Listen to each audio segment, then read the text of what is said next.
Israel की ओर से किए गए हमलों में गुरुवार को गाजा में कम से कम 57 फिलिस्तीनियों की जान चली गई है। गाजा के स्वास्थ्य अधिकारियों ने बताया कि इजराइल के हवाई हमलों और गोलीबारी में अलग अलग इलाकों में ये मौतें हुई हैं। ये हमला ऐसे वक्त पर हुआ है जब फलस्तीनी गुट हमास अमेरिकी राष्ट्रपति डोनाल्ड ट्रंप की शांति योजना पर विचार कर रहा है। ट्रंप की ओर से 2 साल से चल रहे युद्ध को समाप्त करने के प्रस्ताव पर हमास ने अभी तक कोई भी सार्वजनिक प्रतिक्रिया नहीं दी है। एपी के मुताबिक गाजा के नासिर अस्पताल की ओर से गुरुवार को बताया गया कि दक्षिणी गाजा में इजरायली गोलीबारी में कम से कम 27 लोगों की जान चली गई। अधिकारियों ने बताया कि उनमें से 14 लोग एक इजरायली सैन्य गलियारे में मारे गए। इस इलाके में मानवीय सहायता वितरण के दौरान पहले भी इजरायल की ओर से गोलीबारी होती रही है। गाजा के दूसरे इलाकों में भी मौतें हुई हैं। गाजा के मध्य शहर दीर अल बलाह में स्थित अल अक्सा शहीद हॉस्पिटल के अधिकारियों ने बताया कि इजरायली हमलों में 13 लोगों की जान गई है। गाजा शहर में शिफा हॉस्पिटल के स्वास्थ्य अधिकारियों ने बताया कि उन्हें एक शव मिला और कई घायलों को अस्पताल में भर्ती कराया गया है।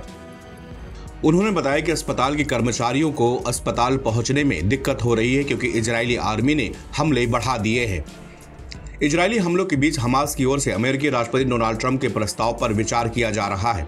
ट्रंप की गाजा में युद्ध रोकने की योजना के तहत हमास को सभी 48 बंधकों को वापस करना होगा। इनमें से 20 को इजरायल जीवित मानता है। इसके बदले सैकड़ों फलस्तीनी कैदियों की रिहाई होगी। योजना में कहा गया कि हमास को सत्ता छोड़नी होगी और हथियार डालने पड़ेंगे। ट्रंप की इस प्रस्ताव में फलस्तीनी राष्ट्र की स्थापना का कोई जिक्र नहीं है। कई लोगों का मानना है कि ये योजना इजरायल के पक्ष में है। ऐसे में माना जा रहा है कि यह एक बड़ी वजह है कि हमास इसे स्वीकारने में झिझक रहा है। इस योजना को इजरायली प्रधानमंत्री बेंजामिन नेतन्याहू ने स्वीकार कर लिया है, लेकिन हमास अभी इस पर चुप्पी साधे हुए है। डोनाल्ड ट्रंप ने हमास को अल्टीमेटम दिया है कि अगर उसने शांति प्रस्ताव को खारिज किया तो अंजाम बुरा होगा, जबकि हमास की तरफ से संकेत मिल रहे हैं कि वो इस शांति प्रस्ताव को खारिज कर देगा। जिसके बाद ये सवाल उठ रहा है कि क्या डोनाल्ड ट्रंप और बेंजामिन नेतन्याहू ने जानबूझकर ऐसा प्रस्ताव तैयार किया है जो हमास को नामंजूर हो और उसे आधार बनाकर इजरायल गाजा को खाली करवाने का प्लान लागू कर सके। ताजा रिपोर्ट के मुताबिक इजरायल ने तेजी से गाजा पट्टी में नाकाबंदी शुरू कर दी है।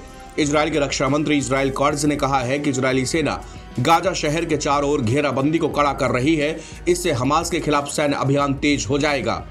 इसका मकसद हमास का बाकी क्षेत्र से संपर्क पूरी तरह से काटना है। ये घोषणा ऐसे वक्त पर हुई है जब हमास ने संकेत दिया कि वो अमेरिकी राष्ट्रपति डोनाल्ड ट्रंप द्वारा पेशकश की गई शांति योजना को अस्वीकार कर सकता है। इसमें गाजा पट्टी में सीज फायर की संभावना एक बार फिर से दम तोड़ने की आशंका है। इजरायल के रक्षा मंत्री इजराइल काट्ज ने कहा है कि नेट्जरीम कॉरिडोर, जो कि गाजा के पूर्व से पश्चिम तक फैला एक सैन्य मार्ग है, उसे भूमध्य सागर तक बढ़ा दिया गया है, जिससे गाजा शहर पूरी तरह से बंद हो गया है। इजरायल इस इलाके को हमास का आखिरी मजबूत किला कहता है। रक्षा मंत्री काट्ज ने चेतावनी दी कि जो लोग दक्षिण की ओर बाहर निकलेंगे उन्हें इजरायली डिफेंस फोर्स के चेक पॉइंट से गुजरना होगा और जो लोग इस क्षेत्र को खाली नहीं करेंगे उन्हें आतंकवादी या आतंकवादियों का समर्थक माना जाएगा और उनके खिलाफ भी कठोर कार्रवाई की जाएगी। इजरायल के इस फैसले से गाजा में नागरिकों की स्थिति और भी नाजुक हो गई है। मानवाधिकार संगठन लगातार इसकी कड़ी आलोचना भी कर रहे हैं। नवभारत टाइम्स की रिपोर्ट।